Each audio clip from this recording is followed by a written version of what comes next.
All right, example number 1. And I have no idea why this thing got a big old, let's see, black mark right there, but I'm going to erase it. All right, there we go. Example number 1, let's do it. We have secant of x divided by 1 plus tangent of x. All right. We want to find d dx of f of x. And so I'm going to do my good old quotient rule. That would be, what was it, low d high minus high d low all over low low. Okay, so that would be 1 plus tan x times the derivative of secant of x minus the secant of x, that's the high, times the derivative of the low, oh, I'm sorry, it's 1 plus tan of x divided by 1 plus tan of x squared.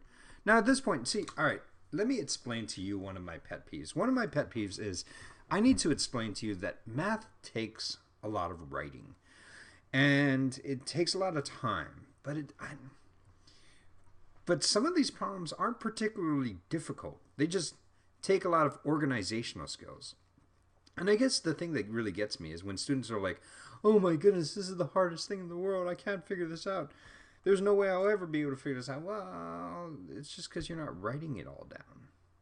So, I mean, this coming up with this equation, even though it looks intimidating, even though it looks crazy, and you would never want to do it, isn't really that bad. And the reason why it's not that bad is because it's all I'm doing is I'm plugging things into an equation.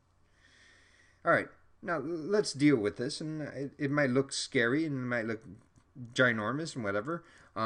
Actually, let me refer to my good old cheat sheet of trig functions, derivatives of trig functions. I know the derivative of secant of x is secant of x tangent of x, and tangent of x is secant squared of x. Okay, so let's do that. All right, so I have 1 plus tan of x, and the derivative of secant of x was secant of x tangent of x.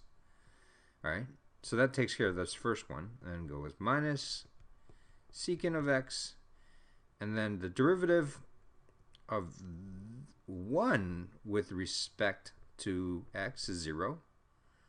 So I don't need to put a 0. Well, I'll put it anyway. 0 plus, and then derivative of tangent of x is secant squared of x. And then that's all divided by 1 plus tangent of x squared. All right, multiplying all of this out. Actually, you know what I think I'm going to do is I'm going to multiply this tangent of x in here. But I notice that there's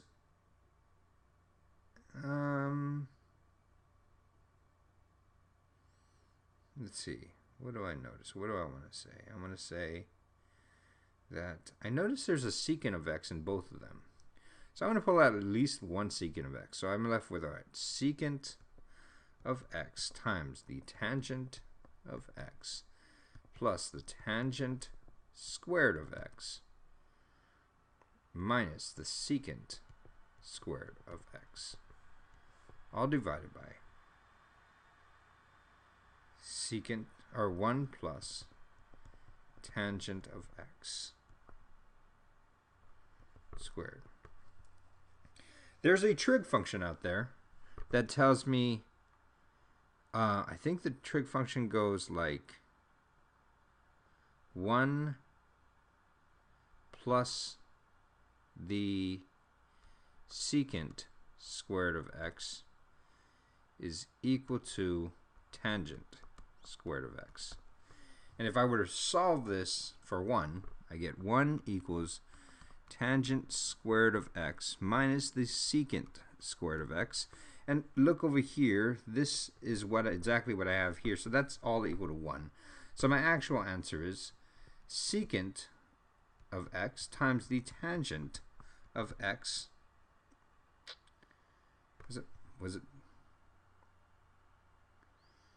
Actually, to be honest with you, I think this is negative. I think something here is negative here. Let's see. Oh, I think I have this backwards. I think I have it 1 plus tangent squared of x equals secant squared of x.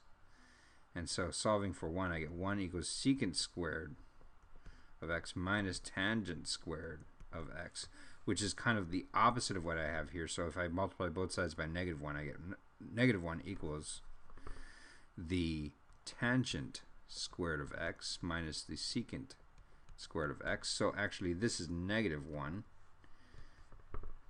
all divided by 1 plus the tangent of x, and that whole thing squared. And I'll tell you what, I can't really simplify my answer anymore. So you know what we do in math is we just say, all right, well, I'm done. Deal with it. That's what we got. It's not that bad.